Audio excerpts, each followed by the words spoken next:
Before we tuck the lightweight back away, I want to do something real quick, just for kicks and giggles. Well, that's a different size lug nut than it should be.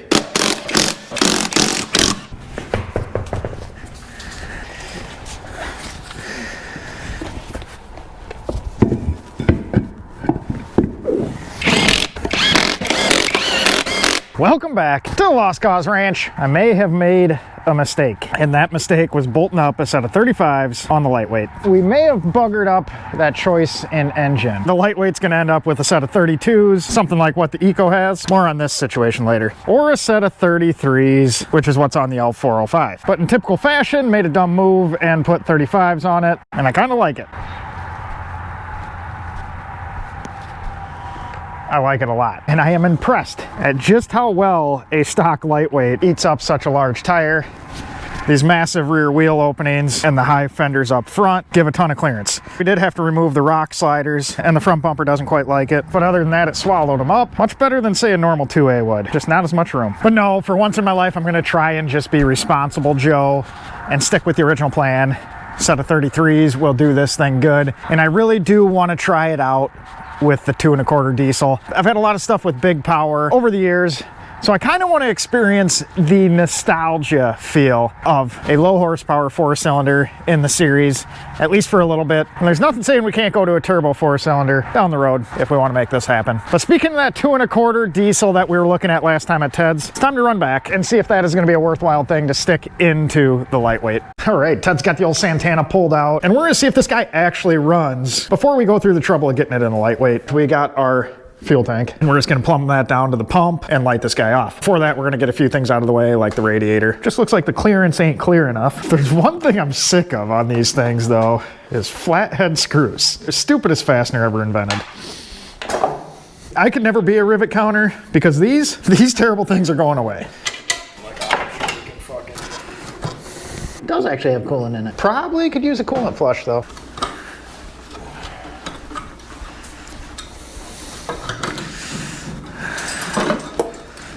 Oh, fucking Joe's making a mess.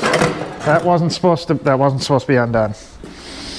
Can't take me anywhere. Just a friendly reminder to always oil your tires and shine your boots. We're gonna secure this before I remove it this time. All right, carefully. And now I figured out why they are called oil bath air cleaners. It's got that Florida antifreeze in it, water. All right, so working on getting the fuel system set up. Gravity feed it like an IV. Suppose I should also make sure we do have some dead dinosaurs. Oh, the belt's not gripping anymore. It was turning, which is way further ahead than the red one. Good. Or the nada. All right, so we got a battery. We have all the power disconnected besides just the starter. Nothing else has power, so we don't mess anything up. We got our IV hooked up, and then we have our emergency shutoff in case the thing starts running away. We also have my hand. Probably just use my hand. We're also gonna make sure it's in neutral. Really nice if they didn't cut the shifter off. It'd be much more convenient if the shifter was still there. Why not remove it like that? Need a vice grip. Oh, clear. By golly. Crack them and see if there's, and we're cracking the injectors. I'll try and bleed it out. Oh, it has used quite a bit. About a fuel filter's worth. The bottom's gone off. Okay.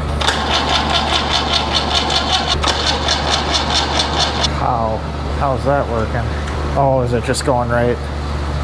Yeah, it's bleeding back through.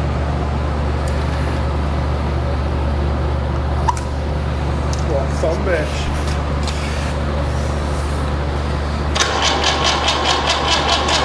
Yeah. We got it at. So yeah, they're all starting to give me all the juice. All of them. Yeah.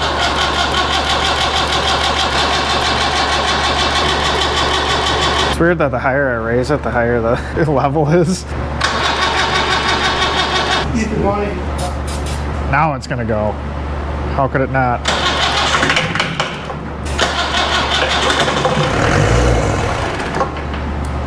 She's a runner. Okay, I had it up that time. Maybe. Rig together a pump. I think there's our problem. You can't breathe. So we weren't getting enough PSIs. Oh, I'm breaking it. So we went ahead and got the finest of $9 Amazon fuel pumps that supposedly pump 5 to 9 PSI. What a range. $10 amounts? Well, yeah, you get $1 per PSI. We just went ahead and cracked the bleeders on the injection pump. So, I mean, it should just fire up now. How could it not? Hit the glow plugs for a little bit. We're hitting the glow plugs.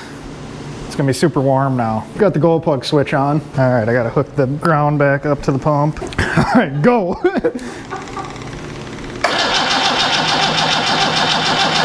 We're getting more fuel out. Hold up. Let me see up now. Go for it. So it's got to be down because it's nothing with it up. No, 1 and 4 were dripping. Okay. But I didn't see, but they're wet. All right, hit the glow plugs again. Wait till the light goes out. I mean, it has been a while. It's an ice cold engine, dead cold, hasn't ran in years. Supposedly they drove it around before they cut it apart. It's now a conference table. Ether bunny. Haze it a little bit. What's wrong with it? Ain't got no gas in it. Yep. Oh, nope. A C8? The fuck code is that? Got the scan tool. Check engine light. Well, this song has a rod knock. Vroom.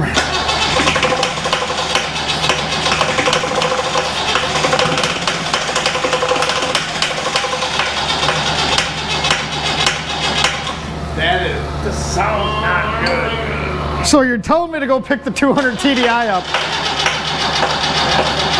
Do we bypass everything and go right to it once and just see if maybe the fuel filter's that Shitty. shitty? They call me Power Probe Rick. I mean, it's got one hell of a starter.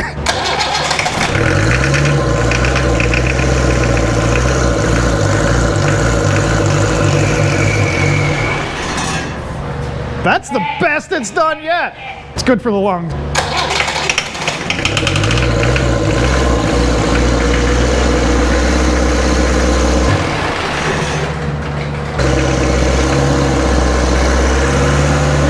I think she's good. Good enough for me. The engine actually sounds good once it's running on its own fuel.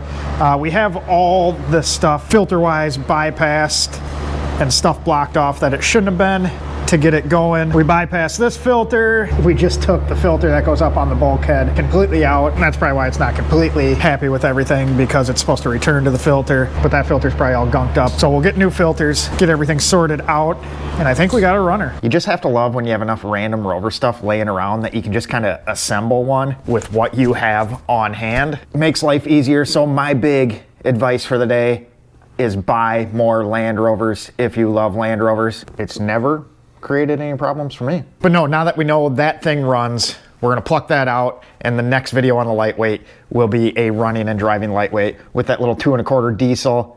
And like I mentioned, down the road, maybe a 200 TDI, but I really love that thing, and it surprisingly sounds pretty decent once you're not running it on ether. And being it was sitting around and it was relatively cheap when Ted bought the half of Santana, we're gonna ultimately be able to buy all the filters and everything to get it running for less than we can sell the Buick V6 for. So Chet, that means we're on a come up. But on the opposite end of a come up is this guy. We took the Eco out to a friend's property and had a little bit of fun off camera.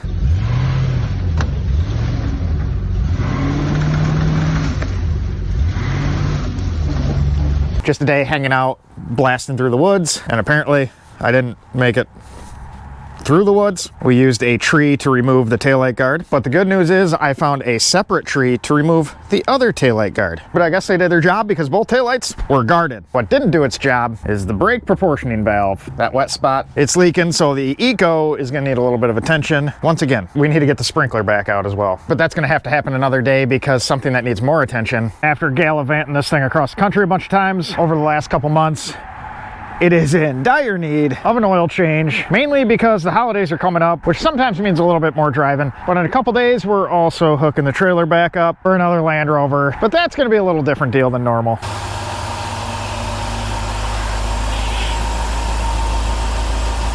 Now, admittedly, I'm a little upset with myself on this one. On these 5 liters, I usually try and...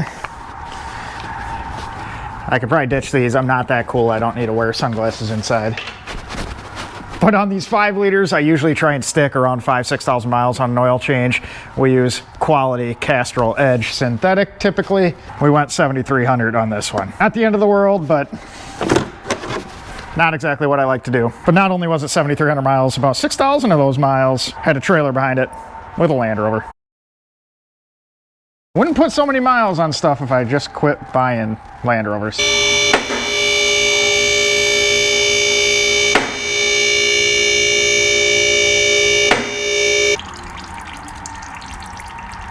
Well, we got a little Moab damage on the skid, but for a factory piece, appears to have done its job. We don't have damage underneath, just here. Speaking of Moab damage, the running boards also sacrificed a little bit of their life, but they also did their job because the rocker's not messed up, but I think we need a little more protection underneath here. These guys call for 0.20, but with any amount of miles on them, I usually step them up to something a little thicker. Like this one, I'm running 5W30. We've obviously been loading this thing up with a trailer quite a bit. I'd like just a little more protection when we get the oil nice and hot. The LR4, I run 540.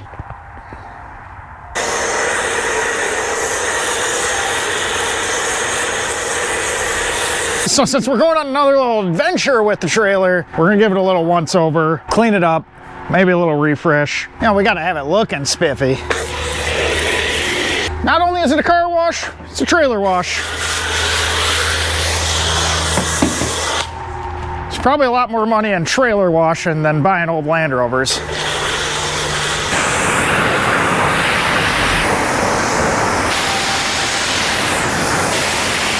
Well, that was a bit of a tight squeeze to get in there, but we got the fender welded back on, you know, from the trailer fiasco. And now we need to take care of some cosmetics. We'll show you the final product at a later date because once again, we're hopping around on projects today. My ADD's kicking in, but we have a lot of stuff we need to handle.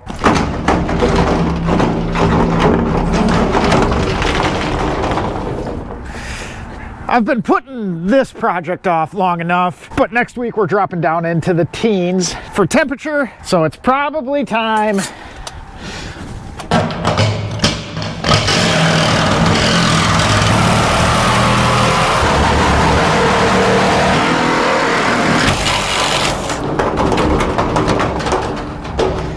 to tackle this project. And I guess since we did that, there's really no going back now. I'm really gonna miss that lettering on the door. I 100% guarantee that's how you're supposed to remove those. Now, before we started removing it, we went ahead and got the door out of the tracks and got the tension on the springs freed up. Those guys are nice and loose now. That's always the sketchy part of doing garage doors. A lot of potential energy stored up in those. But that's how we're tackling getting this thing down without a forklift and by myself, although I don't think more people would really help because if these doors are in one piece, they are awful heavy. And if you remember us building the shop at the ranch, we used 2 Land Rovers to lift that one into place. So we brought out the health and safety dog. She gets to see our wild contraption here. That is right, LR4 Eco. But this way I can just kind of cut it apart, get it down. Nothing too heavy. We'll have some help later to get the new sections of the doors up. But we have the rails set up. We'll need to get the old ones off.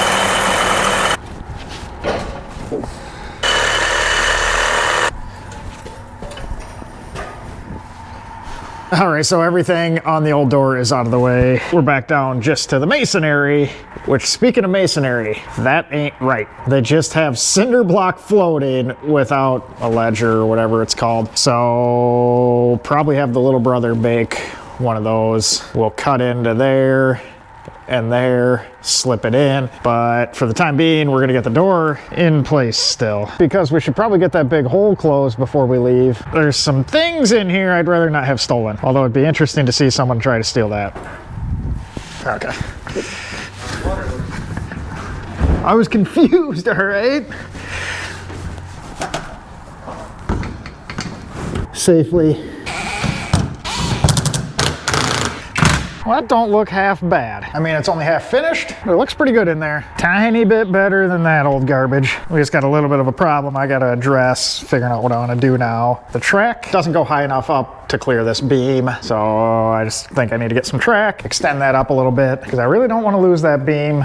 I think that'll come in handy at some point in time. Next up is getting this guy back here replaced. That one's in real rough shape, but we went with some insulated panel doors. Going to be much more winter friendly than the single wall roll up doors. Even though this is a cinder block building, plugging those big holes with something insulated is going to help. But once those guys are up and in, we can finally start pumping some heat into this side of the shop and fire everything up. It is going to be a very fun winter with our very own little CNC machine shop, but we'll be making some parts on some future videos, along with getting the lightweight running and another little Land Rover trip.